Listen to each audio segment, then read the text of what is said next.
जी आज था संडे मतलब वीकेंड, और वीकेंड वाले दिन ये अपना क्रिकेट खेलने ना जाए ऐसे तो बिल्कुल भी नहीं हो सकता। तो सुबह सुबह ये चले गए थे अपना मैच खेलने के लिए, और फिर उसके थोड़ी देर बाद ही मैं उठ गई थी। तो मैंने नहा धोकर सबसे पहले पूजा करी और अंदर आके देखा तो अभी भी उठा हुआ था। तो अभी अपने सबसे पहले उठ के अपनी बाइक्स वगैरह के साथ खेलने लग गया था। तो मैंने सोचा इतना अभी खेल रहा है तो फटाफट से मैं अपना रूम क्लीन कर लेती हूँ।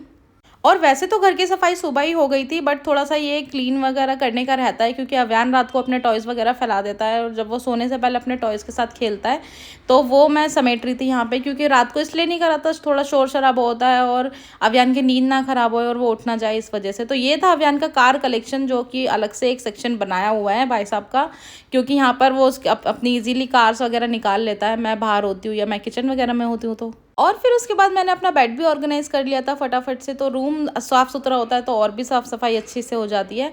तो बाहर आकर देखा हॉल का भी बुरा ही हाल हो रखा था, तो फटाफट से मैंने हॉल भी सँगवाया और कवर्स वगैरह अच्छे से लगाए। फिर उसके बाद मैंने अव्यान को शावर दिलाया, क्योंकि अव्यान यहाँ पर नहाने का टाइम हो गया था और अव्यान यहाँ पर अपनी कार को भी नहाई-नहाई करा रहा था।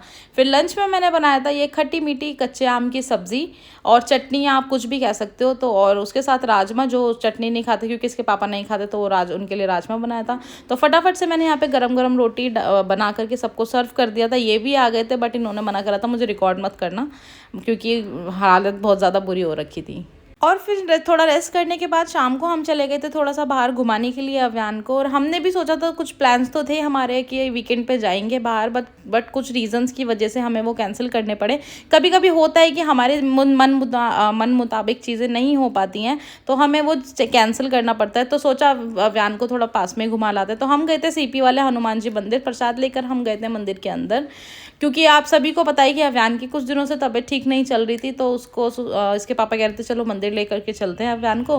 तो हमें दर्शन भी बहुत ज़्यादा अच्छे से हुए थे, बहुत ज़्यादा भीड़ नहीं थी बट बहुत अच्छे से दर्शन हुए। और यहाँ पर पंडित जी ने अव्यान को माला भी पहनाई थी ब्लेसिंग्स के उस पर। अव्यान को बहुत अच्छे से दर्शन भी हो गए थे। तो उसके बाद हमने पूरे मंदिर की परिक्रमा करी थी, जो कि बहुत अच्छे से हो गई थी। और जो दिल्ली से है और हनुमान मंदिर गए हैं, ऑब्वियसली ज़्यादातर गए होंगे, उनको पता होगा कि वहाँ साइड में कचौड़ी वाले भैया बैठते हैं जो कि बहुत टेस्टी कचौड़ी देते हैं। तो वो खाई थी हमने। फिर उसके बाद हम चले गए थे घर के लिए। तो व्लॉग में कुछ भी अच्छा लगा हो तो प्लीज़ लाइक करिएगा एंड सब्सक्राइब करिएगा।